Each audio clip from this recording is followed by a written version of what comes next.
Hola, buenas noches. Mi nombre es María Alejandra Negrel y este es un video que realizo para la clase de Derecho Penal Especial. Hoy vamos a analizar un caso en el que se configuran dos delitos graves. Por un lado, el secuestro extorsivo, contemplado en el artículo 169 del Código Penal, que hace parte de un delito contra la libertad individual. Y por el otro, el aborto preterintencional regulado en el artículo 118, que hace parte de los crímenes o de los delitos, perdón, contra la vida o la integridad personal. Mm, digamos que para entenderlo vamos a partir de la narración de los hechos y luego les voy a ir desglosando cómo encajan los elementos del tipo penal para finalmente explicarles la existencia de un concurso de conductas y las circunstancias agravantes y atenuantes aplicables al caso. Entonces, tenemos a dos personas, por un lado César Ortiz y Rodrigo Murcia, de 20 y 25 años, que son trabajadores de una carnicería y planean secuestrar a Sofía Ríos, quien es hija del propietario del establecimiento. Pensaron que la condición de, de estar gestando iba a obtener, por un lado, la obtención del dinero, porque creyeron que la familia pues iba a ceder rápidamente a la presión, y por otro lado, pues también porque ella iba a cooperar, ¿no? En su imaginario. ¿El objetivo cuál era? Secuestrarla y obtener a cambio de su libertad 20 millones de pesos como rescate y repartirlos entre los dos. ¿Qué pasa? Que la mañana del día que escogieron, cuando Sofía iba saliendo de su casa, es abordada violentamente por ambos sujetos. La reducen mediante golpes y la obligan a subir a la parte trasera del vehículo. Una vez que ya está privada de la libertad y ya se encuentra en el sitio en el cual dispusieron mantenerla, ellos deciden grabar un video como prueba del secuestro y para exigir la suma de los 20 millones de pesos a cambio de su libertad. Sin embargo, cuando van a grabar el video, Sofía se niega a colaborar en la grabación y los agresores reaccionan con violencia para castigarla y pues le terminan propinando una cantidad fuertísima de golpes, entre esas patadas en el abdomen porque ella estaba en posición fetal, y como consecuencia directa de la agresión, Sofía sufre un sangrado vaginal abundante y posteriormente pierde el feto de 17 semanas que estaba gestando.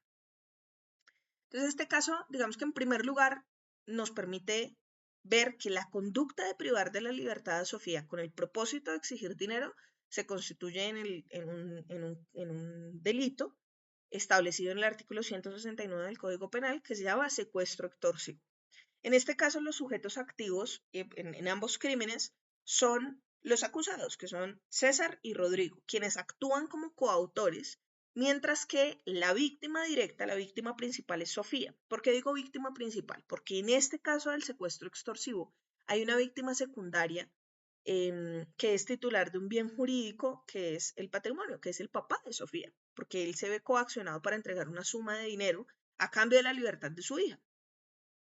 Entonces, ¿qué pasa? Que aquí el verbo que nos configura o el verbo rector que configura el crimen es retener y se materializa en la acción de someterla por la fuerza y trasladar a Sofía en un vehículo. Ahí se materializa el crimen. ¿Y el resultado cuál es? Pues la efectiva privación de la libertad, porque ellos ya la tienen en otro lado. Y digamos que el elemento normativo que se evidencia es la exigencia de una suma de dinero como condición para la liberación. Entonces, si bien el resultado es una privación de la libertad, el secuestro, por otro lado, el efecto normativo o el elemento normativo que hace esta evidencia de la distinción es la suma de dinero como extorsión para su liberación. Esto se trata, este, esta conducta se trata de un acto doloso, pues los acusados, digamos que actúan con plena conciencia en su plan y tienen una intención clara de cuál es el provecho económico ilícito que van a saber. O sea, ellos saben que lo que están haciendo está mal y aún así deciden perpetrarlo. O sea, es un acto que va con dolo y con culpa.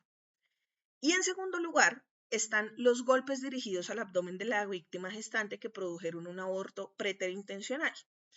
¿Por qué? Porque a ver, el tipo penal exige que la conducta no tenga como propósito directo causar el aborto para que sea preterintencional, sino que ocurra como una consecuencia de la agresión, y en este caso así es. Porque, ¿qué pasa? Los acusados que pretendían era castigar a Sofía por no haber colaborado con la grabación del video, en realidad lo que hacen es que la terminan golpeando de una forma tan brutal que el resultado de esa violencia no es solamente que la dejen llenas de moretones, sino que se desencadene en la pérdida del embarazo. Entonces, el objeto aquí material es el feto, es el bebé de 17 semanas. La víctima, si bien es Sofía, también hay una víctima de por medio que es el bebé, que en medio de todo también era titular de ese bien jurídico que es la vida. Y el resultado típico fue su expulsión como efecto directo de las lesiones. Aquí se aprecia un nexo causal, o sea, aquí hay un nexo de causa entre los golpes de la agresión y el aborto, así como la imputación objetiva, porque el riesgo el riesgo que se creaba por los golpes era jurídicamente desaprobado y se concretó en el resultado. Entonces, si bien, digamos que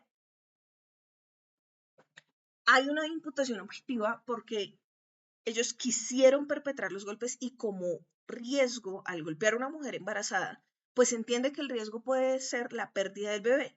Digamos que el único elemento subjetivo aquí corresponde a la preterintención. Y es que, si bien la intención de ellos no era matar al bebé, la intención, hubo dolo en la agresión. Ellos sí querían agredir a la víctima, sí querían lastimarla. Pero digamos que esto derivó en un resultado que ellos no controlaron, que fue el aborto, la pérdida del bebé. La pregunta que nos surge aquí es, ¿cómo se relacionan estos dos delitos? Pues la relación está en la figura del concurso de las políticas punibles. ¿Y qué es esto? La Corte Constitucional en la sentencia C-464 del 2014 nos explica que el concurso material ocurre cuando una persona realiza una pluralidad de acciones. Entonces, ¿qué es lo que pasa? Que como estos delitos no quedan ahí, no fueron cosas que sucedieron al azar, sino que sucedieron a partir de un mismo hecho, ahí se configura el concurso, cuando hay varias. Entonces, ¿qué pasa?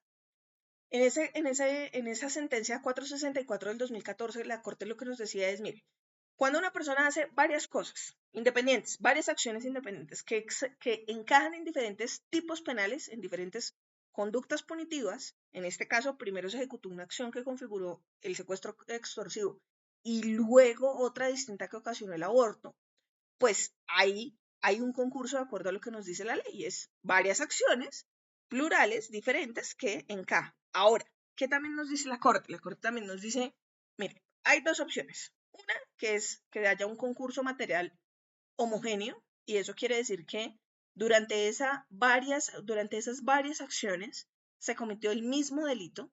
Entonces, por decir algo, no secuestran a Sofía, sino que también secuestran a dos personas más, se convierte en el mismo delito y es sucesivo. Y en este caso en particular, que estamos hablando de dos conductas autónomas, con bienes jurídicos diferentes. Por un lado, la libertad individual y por el otro, la vida en formación. Por ello estamos frente a un concurso material heterogéneo y sucesivo. Hay un concurso material de varias cosas que suceden y de forma sucesiva. Ahora, ¿qué pasa aquí? Que hay varios agravantes y atenuantes.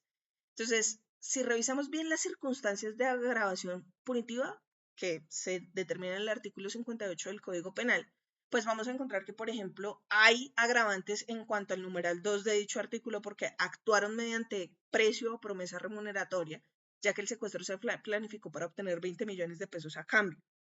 Ejecutaron, también van en contra, por ejemplo, el numeral séptimo, porque ejecutaron la conducta quebrantando los deberes que les imponía la relación de confianza que tenían con el papá de Sofía. Ellos sabían cómo, cuándo y dónde actuar a partir de esa relación de confianza, se aprovecharon de ella. También hay otro agravante que es el numeral 8, que es aumentar inhumanamente el sufrimiento de la víctima al agredirla estando embarazada y generándole un aborto violento. Y por último, el que hayan actuado en coparticipación, o sea, el que hayan sido dos personas, el que hayan sido dos coautores del hecho. Pero también existen ciertos atenuantes. Entonces, por ejemplo, si se acredita durante el proceso que ellos nunca habían tenido antecedentes penales, eso puede ser un atenuante. ¿De acuerdo a qué? Pues el artículo 55 también del Código Penal, en el numeral primero lo establece. También en este caso podría llegar a ser aplicable el numeral quinto, que es procurar disminuir voluntariamente las consecuencias del hecho, como por ejemplo, no sé, si ellos voluntariamente dijeran que ofrecen el tratamiento psicológico para la reparación de la madre o un tratamiento de inseminación artificial para que pueda recuperar su embarazo, por decir algo. Y por otro lado también está el numeral séptimo, que es presentarse voluntariamente ante las autoridades después de la conducta. Entonces, ¿qué es esto? Pues es durante el momento en el que se estaba cometiendo, irse voluntariamente y entregarse y decir, mire, me confieso, esto fue lo que yo hice y eso estuvo mal. Y esto no debía haber hecho. En conclusión, digamos que en este caso traté de juntar los hechos concretos para que pudieran encuadrar en dos tipos penales distintos y narrarlos para que se pudiera demostrar tanto el dolo en la privación de la libertad y la preterintención en el aborto, pues para poder hablar de dos conductas que son concurrentes, autónomas y agravadas por la pluralidad de los partícipes y la condición de embarazo de la víctima. Muchas gracias.